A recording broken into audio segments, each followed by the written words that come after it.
Hello everyone, this is Chris, and in my search for finding the absolute perfect speedrunning seed, I come across many different types of Stronghold seeds. Some are good, others are absolutely terrible, and some are so out there that I just have to show it to you. Such as today's seed, which has one of the strangest and most interesting looking type of Stronghold generation I have seen in probably quite a long time. So I guess the best place to start with any type of seed showcase is the seed itself, which is what I put inside the name, which is President Chris. Yeah, I'm not making this up. President with a capital P, space, capital C, Chris.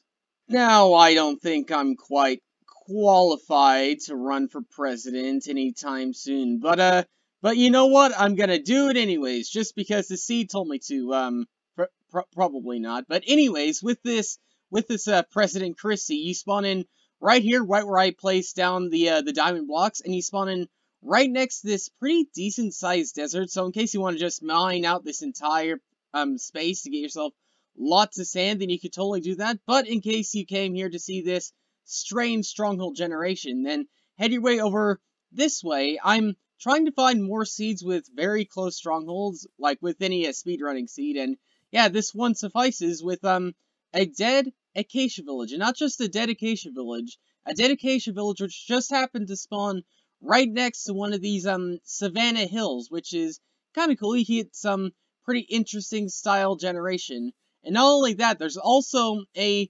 ravine that cuts right in the center of it, which means when you get yourself up here, you get some strange looking crops that's just floating in midair for some strange reason. Yeah, I don't know how this makes sense at all. I don't know what villager told them to build like this, but okay. But that's not the only strange thing. There's also a stronghold sitting itself right here, which means when you look at it from like this angle on, when you see this entire thing, you can see that, oh, there is a lot of things to look at. There's a lot of things to go to, and there's a lot of things to explore. Much like this one blacksmith right here, which is, kind of, precariously placed right next to the big ravine, so in case you are getting the loot, you might want to be a little bit careful. Not just because of the zombie villagers, but also because of that sheer drop you would get, kind of sheer drop you get from falling right the way down into here. But at least there's plenty of water you can fall into in case you do happen to slip your way down in here. Now, because we are talking about ravine and cave generation, this might not exactly look the same if you're checking this seed out in the future, but as of 1.16, you get this really cool, really crazy style generation, which leads yourself all the way down to this little structure right here, the Stronghold. And if you just break yourself down by one block, then you are instantly inside of the caverns of the Stronghold.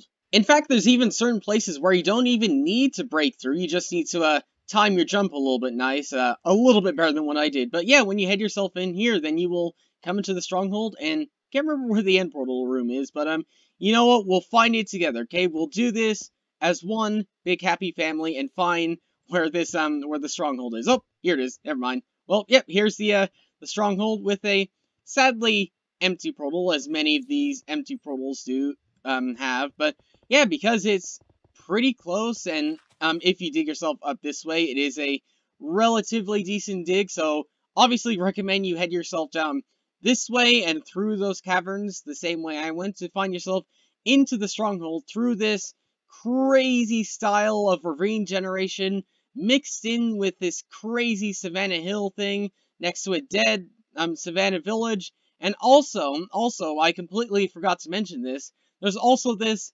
second ravine sitting itself right here mixed in with it, so you technically have two ravines sitting right on top of each other. And speaking of things right on top of each other, if you look yourself really carefully, you might notice that there's some wood just sitting itself right here, and there doesn't seem to be any library rooms right next to it. Well, that's because there's also an abandoned villagers happen to spawn in here.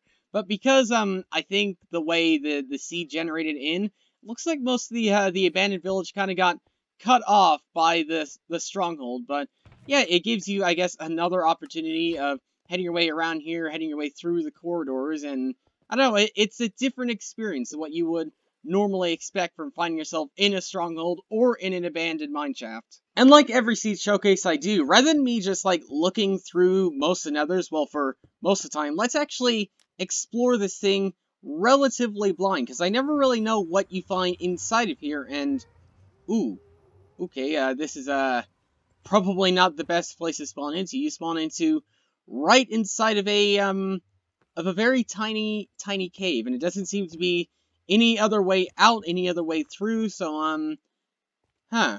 But if you do want to get yourself out of this one cave, then what you might want to do is you might want to head up this way and dig yourself up.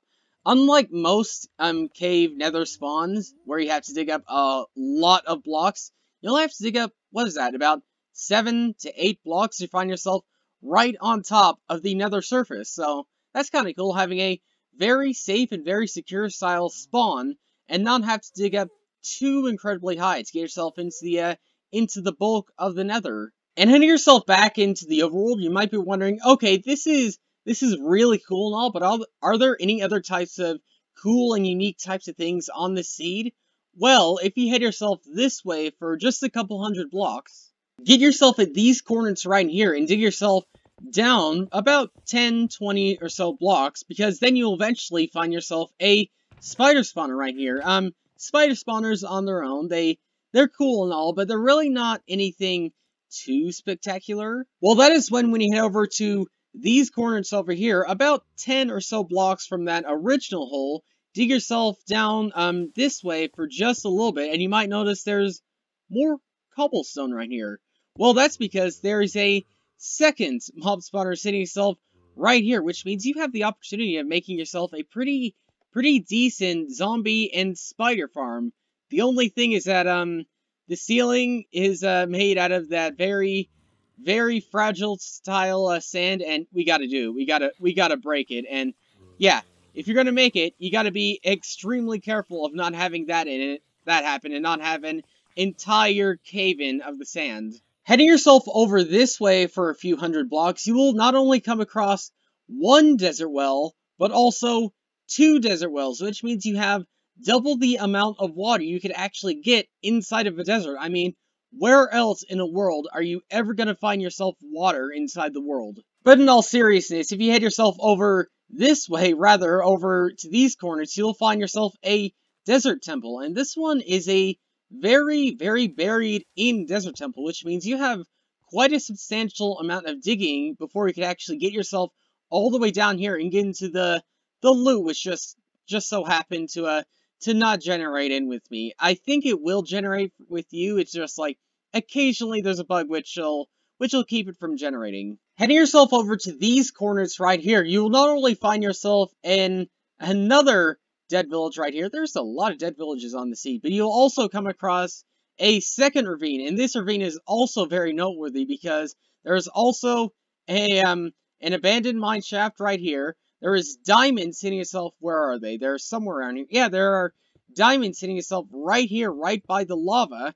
And also, I think you might have seen it somewhere up here, there is also a skeleton spawner right here. So yeah, not only do you have one ravine to head to, you also have this one with so many other types of things to head to, and so many different types of reasons to go to this one. And something else which is noteworthy to head to is over here, because you'll find yourself a rune portal right here, and from the looks of things, this one is relatively built in. You only need about, what is this, about 2 or 3 style of obsidian to get yourself into the nether, so that's kind of cool. But what is also even cool is this witch hut, which I don't think I have ever shown off a witch hut properly inside a seed showcase, so kind of a first for some reason. But yeah, in case you want to find yourself a witch hut right inside of a swamp, then totally make yourself right your way over here. And yeah, I think at the end of the day, this seed just proves how crazy different types of generations and structures, when they all come together, they form a very unique and interesting and crazy style of generation, much like we've seen with the Stronghold right here. So yeah, for now, that's pretty much all I have for you, so thanks for watching, and I'll see you all later.